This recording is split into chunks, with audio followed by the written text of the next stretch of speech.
Hi guys, කොහොමද? අද විස්තරයක් නෙමෙයි කියන්න ආවේ.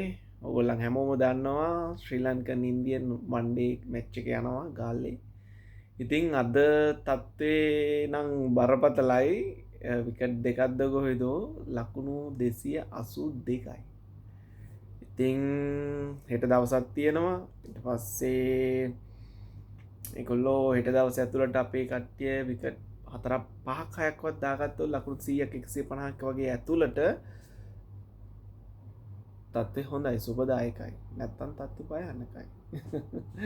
ඒකයි වෙන්නේ. ඉතින් අද ඔයගොල්ලන් දන්නවද සුවිශේෂී සිදුවීමක් වුණා ජෙස්වාල්ගේ අවුට් එක. ඉතින් කාරු හරි මැච් එක බලපු කෙනෙක් ඉන්නවා නම් මොකද වුනේ කොහොමද අවුට් වුනේ කියලා කමෙන්ට් එකක් දාන්න යන්න. හොඳද?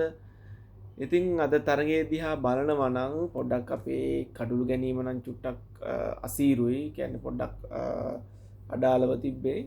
හැබැයි ගොඩ හොඳ ෆයිට් එකක් දුන්නා විකට් ගන්න. මං හිතනවා ලංකාවට හොඳ තරගයක් දෙන්න පුළුවන් වෙයි කියලා. මොකද හොඳ සෙට් එකක් ඉන්නවා ලංකාවෙත්. අර ගොල්ලන්ත් එහෙම තමයි දෙගොල්ලම කරට කර තියෙනවා.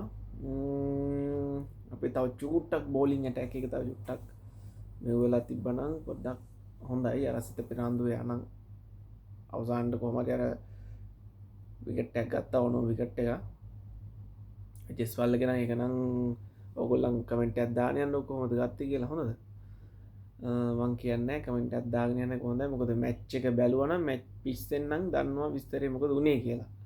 මොකද අපිට නම් ඉතින් කවදාවත් ඉතින් මැච් එකක් බලලා එපා වෙන සීන් එකක් නැහැ නේ. අද බැනුවා ආයි හෙට බැන ඉඳලා සතියක් ආයි මැච් එකක් වෙනස් වුණොත් එහෙම ආයි බලනවා. එහෙම සෙට් එකක් ඉන්නේ ලංකාවේ.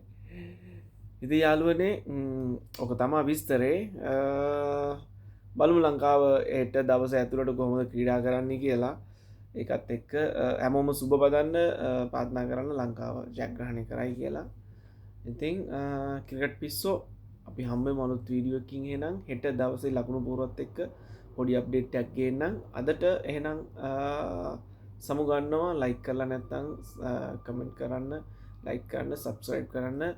ඔයගොල්ලන් මේ වීඩියෝ එක අවසාන වෙනකම් බලනවා නම් එයාලට තමයි මේ chance එක. මම මගේ watch hours 4000 පිරුණු ගම සබ්ස්ක්‍රයිබර් ලද්දා 2500ක් වුණ ගමන් මම ඔයගොල්ලන්ට ගියව් එකක් දෙනවා. ඔයගොල්ලන්ට හිතා ගන්න බැරි වෙයි මොකද දෙන්නේ කියලා. හරිද?